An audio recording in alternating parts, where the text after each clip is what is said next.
Hey everyone, and welcome back to Tuesday's Talks, Tips, and Tricks. My name is Nicole Kristal. I'm one of the occupational therapists at Emerge Pediatric Therapy, here to continue our series on executive functions. If you missed the introduction to this series, it took place a few weeks ago, but to give you a brief overview, executive functions are a set of executive or higher level brain skills that help you to function or execute your daily activities. Last session, we reviewed the overview of all of the skills. Today, we're going to focus on three: response inhibition, working memory, and emotional control. So response inhibition really is the ability to think before we act, which is really important for every part of our lives because our actions do have consequences. And so response inhibition allows us to mitigate some of those consequences. When I feel really tempted to blurt something out in a group setting, my response inhibition skills help me to keep that thought inside my mind so that I don't maybe say something that would be really unexpected or offensive to someone else around me. For example, this is one way we might need our response inhibition skills.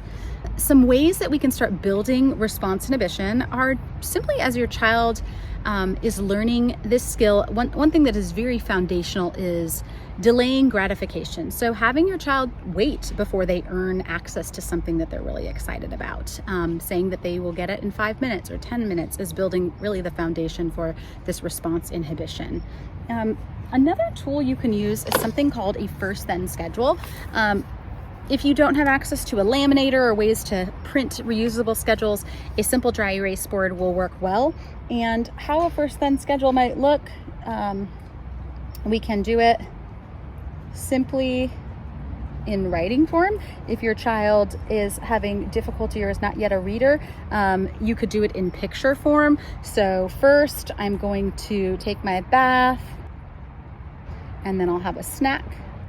Okay. You might even decide to create a visual instead if your child is learning more pictorially at this point. But this is a great way, again, to build in some of that delay of gratification, learning to wait. It's helping prepare your child to know when to expect to receive the thing that they're waiting for. You can also use a chart that would help measure your child's progress in their waiting. You might give them stickers as they're learning to wait for something, and if they successfully wait for 5 minutes, say maybe they get a sticker for every minute, and then at the end of that 5 minutes they earn their snack.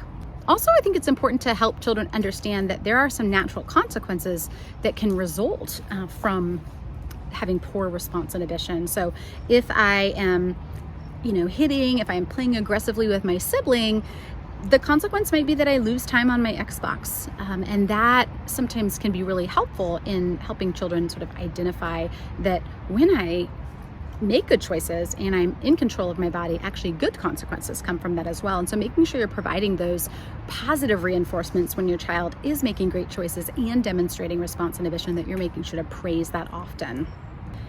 It's also helpful to create sort of a verbal social story. So how that might look is, let's say your child, that video games can be a little bit overstimulating for your child, but they're about to have a play date with a peer and play video games together. So you might verbally talk them through what are the set of steps or expectations and rules involved in playing video games with my peers. This way they are fully prepared to navigate that experience and to maybe make some different choices if they already are reminded in advance of what those negative consequences could be. The next executive skill that we're going to talk about today is working memory. So this is the ability to hold information in our minds while performing a complex set of tasks. So we rely on this every day. If you're going to run to the grocery store to get 3 items, it's your working memory that is allowing you to do this. Some ways that you can help to develop the skill of working memory in your child: keeping distractions in the environment to a minimal. When you give your child an instruction, ask them to repeat it back. Use lots of written visual reminders around your child's environment for what they are expected to do. There's also some really great games that help to work on working memory skills. This game is called Distraction. And the purpose of this game is that it allows you to remember a series of numbers And the goal of the game is to try to remember as many numbers as possible. The final executive function that we're going to talk about today is emotional control, which really is the ability to manage our emotions in order to complete tasks, achieve goals, and manage our behavior. This is what helps us keep our cool when a challenging situation occurs. So, some ways that really help us develop emotional control. Routines and schedules, keeping consistent bedtimes, meal times, nap times. These are very helpful in helping us helping your child manage difficult emotions as well as you. Talking to your child in advance about what to expect can mitigate some of those larger emotions. Again, we've talked about a social story. It'd be the idea of just narrating a set of expectations before you're encountering a social scenario. So if you know that your child typically becomes very stressed and overwhelmed at a dentist, a social story preparing them for the dentist might be talking them through the set of steps that are going to happen at the dentist office. First, we're going to go to the dentist office, we're going to wait in a waiting room, we're going to wait till they call our name, and so on and so forth.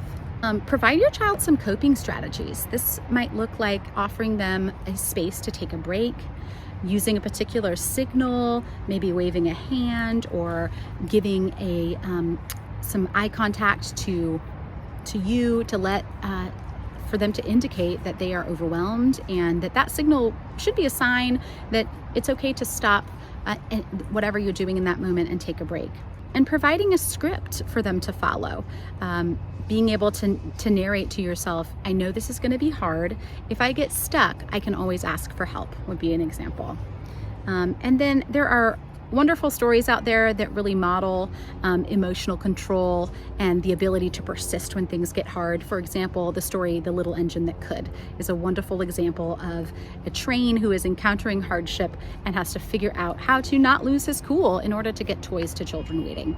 So next week, what you can expect is that we will be talking about sustained attention, task initiation, and planning. I do hope you come and join us for that series, and thank you for tuning in.